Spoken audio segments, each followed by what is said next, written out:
Okay, welcome back. Time for business. The Nigerian Insurers Association and the Federal Road Safety Corps are partnering to ensure motorists obtain genuine motor insurance. Chairman of the NIA, Olusegun Omoshein, sought more support when he led a delegation of some members of its governing council to pay a working visit to the cause to the commercial FRSC Dauda Alibiu in Abuja. Now, the chairman assured that the NIA will continue to be a strong ally and do all within its powers to support the Corps Marshal and his team. In his remarks, the Corps Marshal thanked the NIA delegation for the visit and urged the association to maintain more frequent interaction and extend same to other enforcement agencies to ensure total eradication of fake insurances. The Director General NIA, Mrs. Yetunde Ilori, thanked the Corps Marshal for the opportunity to visit and discuss matters of mutual interest between the two institutions and promised that the association would work hard to deliver on the expectations. Now let's move on to another business story now. Meanwhile, the National Institute of Architects has called for the implementation of the National Building Code to avert building-related killings in the country. The president of the Nigerian Institute of Architects made this call following the recent elevator incident at the General Hospital of Odon, Lagos State, which led to the death of Dr. Diaso Ware. Enyi Ben Ebo noted that it was the failure of risk ownership that had led to many building-related tragedies, such as building collapses at the construction stage, fire outbreaks, post-construction building collapses, vertical transport system failures, heating, ventilation, air conditioning, and air handling system failure, among others. He also urged state governments to domesticate the spirit and intent of Executive Order 11 by setting up state public assets maintenance agencies to oversee the maintenance of state-owned public buildings in all states in the country. All right, that's it from the world of business. Now, we'll be going to entertainment right away, and I have with me in the studio, I actually have Kayla Abraham and James Adoyi with me in the studio. Morning, Moses. Morning, Moses. Good morning. Morning, James. Morning, Good Kayla. How was your weekend? My weekend was good. It was Great. It was okay. It Great. All right, was so needed. Kayla will be taking us into the Yes. world of entertainment. So, in a world of entertainment, let's start with the most trending. It's still trending, anyways. The Big Brother Nigeria All Star edition. Yes. So, let's start off with the first eviction of the season. Yeah, yesterday, last night was the first eviction of the season.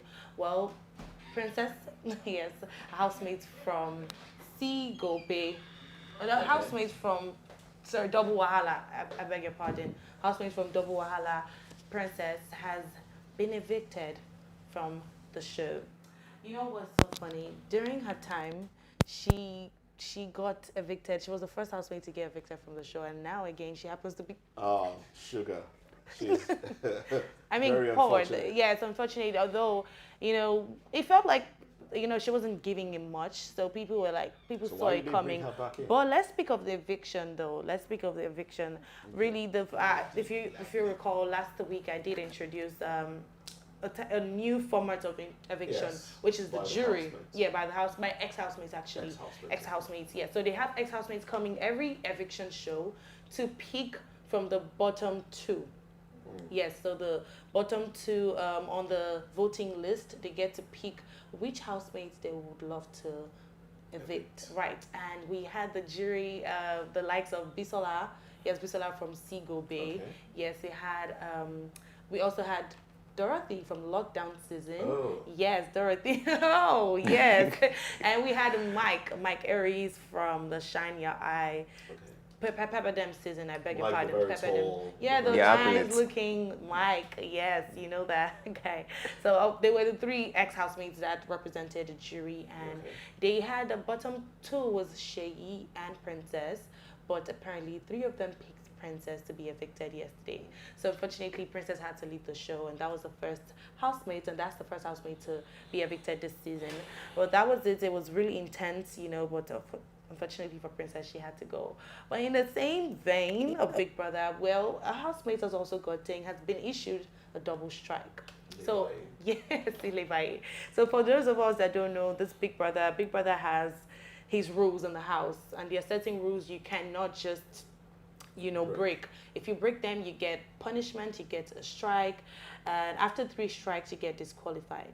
Yes, so Ilebaye had an altercation over the weekend after their lovely Saturday party. Well, she had an altercation with CeeC from Pepperdam.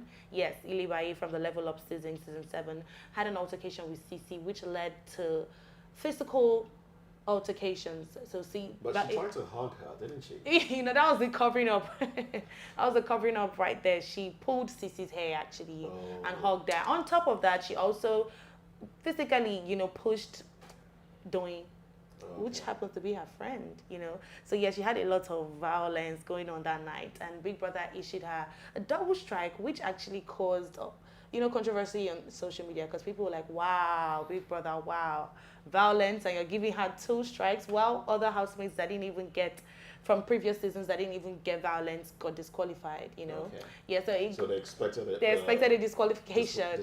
But lucky Ilebaye, she's still in the house. So we wish her all the best. And yeah, that's it on Big Brother. Well, we'll come up with more just much later. Yes, much later during the week. Okay, moving on, we've got the comedian Skit Maker doing his thing. Brave Jota has acquired a multi-million mansion. Yes. Ooh. Yeah, Brain Jota, the guy with the green shirt. That's like his logo, the green shirt. And he's always telling people, get out. I bet get out. Yeah. Well, good thing. The funny thing is, this uncle, I really know some things, but I'm not going to speak on it, And yeah, but I'm really happy. Congratulations to Brain Jota. He acquired himself a lovely multi-million mansion. We know how hard the Skit Makers work, trying to just bring out interesting content and for the viewers. And well, yeah, he's enjoying his hard work. So it's good to say. So congratulations, Brain Jota. Keep the good work. Congratulations to him. Yes. Skit making has become a money spinner. Oh yeah, and, definitely. A lot more people are going into it. Even the boring ones, Abby. Even the boring ones. Yeah. It's actually not easy to make people laugh currently in this country. So for them to do it and earn much and get a lot of views online, it's actually a good one for them. It's a good one. All right, so would that be all for entertainment? That will be all for entertainment. All right then, thank you very much, Kayla Abraham.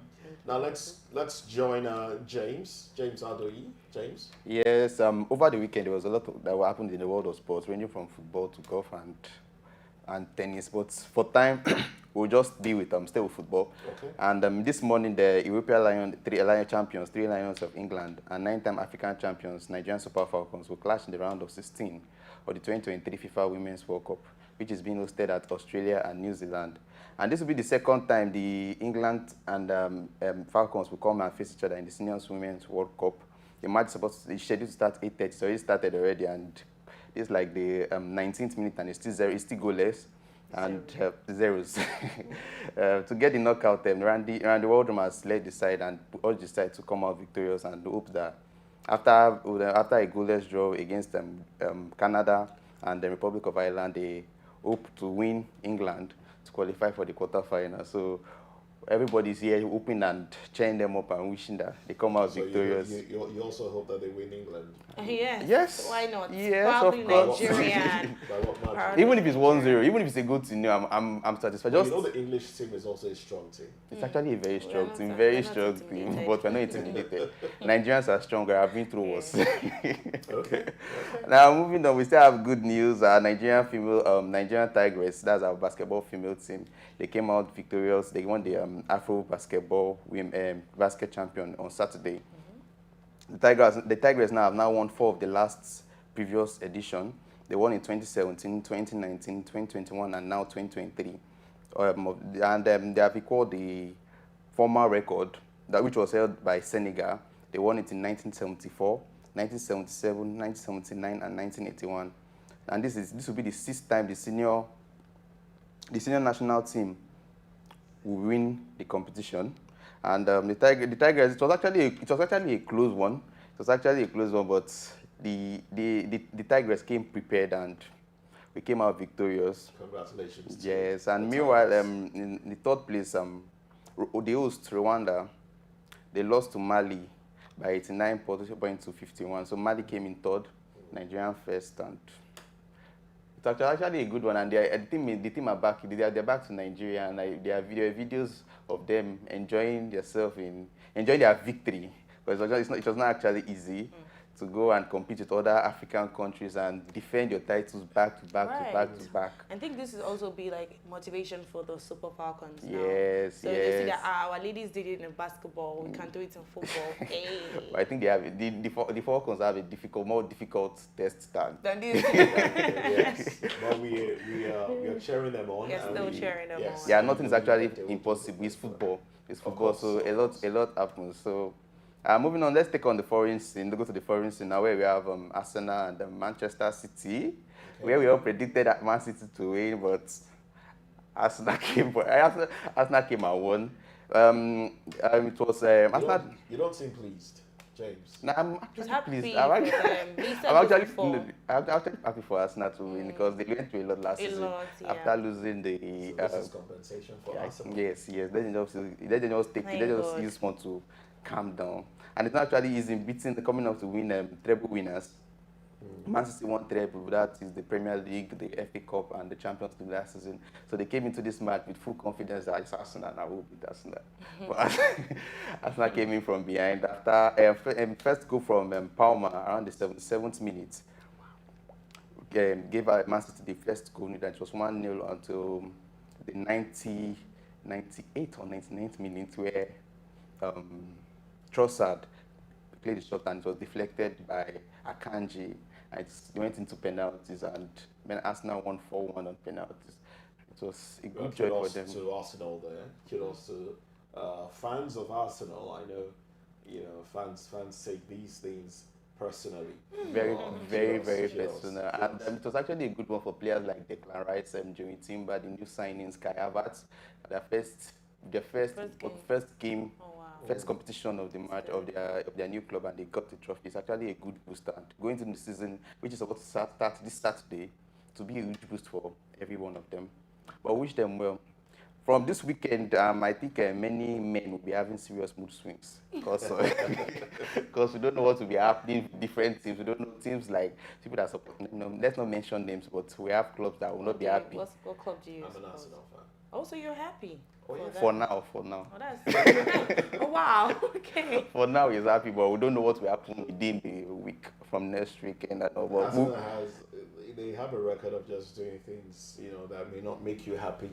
I don't know if they. You guys are used to it. But we love Arsenal. Anyway. You guys are used to it already. we love the team anyway. That will be all in the world of sports. All right, thank you very much, James Adoyi, for taking us through sports there. And well, that's the package for today. I must say a very big thank you, guys.